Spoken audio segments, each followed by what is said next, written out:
Hello বন্ধুরা, welcome back to our channel Rinki's kitchen. আবার একটা নতুন রেসিপি নিয়ে চলে আসলাম তোমাদের কাছে।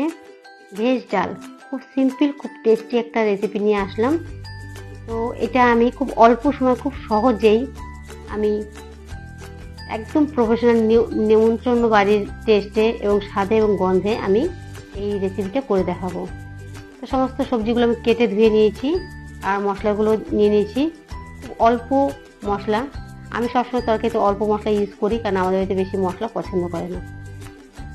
আমি ডালটা ভেজে নিচ্ছি, খুব ভালো করে লাল লাল করে ডালটা ভেজে নেব। এখন সবাই ব্যস্ত, সবাই কিছু না কিছু কাজের সাথে যুক্ত, অনেক সময় নিয়ে রান্না করার টাইম কারোরই নেই না। ওই জন্য যত অল্প টাইমে অল্প সময় দিয়ে রান্না করা যায় ততই আমাদের ভালো, কারণ আমাদের এছাড়াও বিভিন্ন কাজ আছে, প্রত্যেকেই এখন ব্যস্ত। তো এই জন্য আমি সবার কথা ভেবে আমি খুব সহজে সিম্পলভাবে এই রান্নাটা করছি। এই রান্না বলতে না, আমার চ্যানেলের সমস্ত রান্না খুব ইজি প্রসেসে আমি দেখেছি, কিন্তু টেস্ট সেই একই। তো আমার ডাল ভাজা হয়ে গেছে, আমি জল দিয়ে সেই জলটা, প্রথম জলটা ফেলে দিয়ে দ্বিতীয় জল দিয়ে আমি ডাল সেদ্ধ করে নিয়েছি। তো ডালটা আমি পুরো মসুর ডালের মতো একদম মিহি করে নেব না, একটু দানা দানা থাকবে, যেরকম নিমন্ত্রণ বাড়িতে থাকে আমি সেরকম করে নেব। তো ডালে জল দিয়ে হলুদ লবণ সবই দিয়ে দেবো এখনই।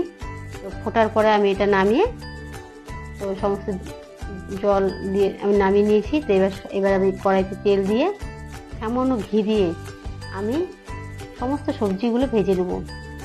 নিমন্ত্রণ বাড়িতে কিন্তু প্রত্যেকটা সবজি আলাদা আলাদা করে ভেজে নেয়, বাট আমাদের হাতে অত সময় নেই, আমরা সবাই ব্যস্ত। তো আমি একসাথে ভেজে দেখাও, কিভাবে ভাজলে একই রকম ভাজা হবে আমি বলে দিচ্ছি। যেহেতু এক একটা সবজি এক এক রকমের, কোনো সবজি নরম কোনোটা শক্ত, তাই আলাদা আলাদা ভাজে।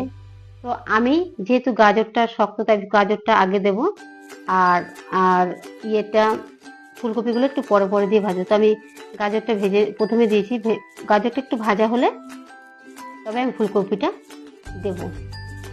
তো গাজরটা ভালো করে ভেজে নিচ্ছি, এরপর ফুলকপিটা দিলাম, তারপর বিনসগুলোও দিয়ে দিলাম। তারপরে এই সবজিগুলো ভালো করে আমি ভেজে নেব, ভালো করে।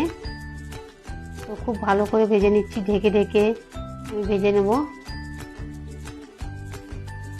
তো দেখলাম এই সবজিগুলো মোটামুটি ভাজা হয়ে গেছে, আর বাদ বাকি যা আছে সব এখন অ্যাড করে দেব, মটরশুঁটি আর কিশমিশ কাজু। এই সবজিগুলো আমি খুব ভালো করে ভেজে নেব, খুবই ভালো করে ভেজে নেব। খুব ভালো করে ভেজে নিয়েছি, ঢেকে ঢেকে খুব ভালো করে ভেজে নিতে হবে। প্রত্যেকটার মধ্যে থেকে কাঁচা গন্ধ যাতে চলে যায়। প্রত্যেকটা আলাদা নির্দিষ্ট, সবার প্রত্যেকটার মধ্যে নিজস্ব আলাদা ফ্লেভার আছে, গন্ধ আছে, সেই কাঁচা গন্ধটা যেন চলে যায় ততক্ষণ পর্যন্ত আমরা প্রত্যেকটা সবজি খুব ভালো করে ভেজে নেব। তো আমার সবজি ভাজা হয়ে গেছে, এর মধ্যে আদা আর লঙ্কা আমি অ্যাড করে এই মশলাটা এখন আমি আদা লঙ্কা পেস্ট করে এই মশলার সাথে খুব ভালো করে মেশাবো। এই সবজির সাথে এই মশলাটা খুব ভালো করে কষিয়ে আমি তারপর আমার সেদ্ধ করা ডালটা অ্যাড করে দেবো। খুব ইজি প্রসেস, কিন্তু স্বাদ গন্ধ একই।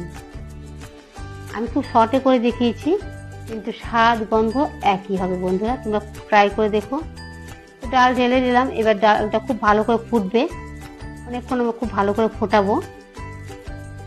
এবার আমি জিরের সাথে 4-5টা ধনে নিয়ে আমি এটা ড্রাই রোস্ট করে নেবো। একটু তেলে নিয়ে আমি সামান্য একটু তেজপাতা এর মধ্যে অ্যাড করেছি।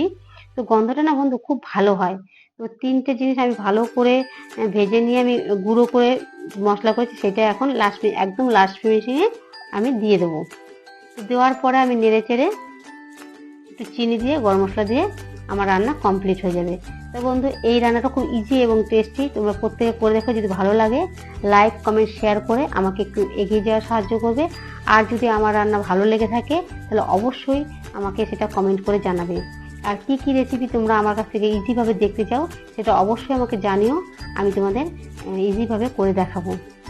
লাইক কমেন্ট শেয়ার করলে কি যে কোনো কাজে করতে ভীষণ ভালো লাগে। তাই একটাই বলবো, যদি ভালো লাগে অবশ্যই আমাকে একটু এগিয়ে যাওয়ার সুযোগ করে দেবে। তো আমার রান্নাটা প্রায় কমপ্লিট। আমার ডালটা দেখো, আমি এর থেকে পাতলাও করবো না, এর থেকে ঘনও করবো না। আমার ডাল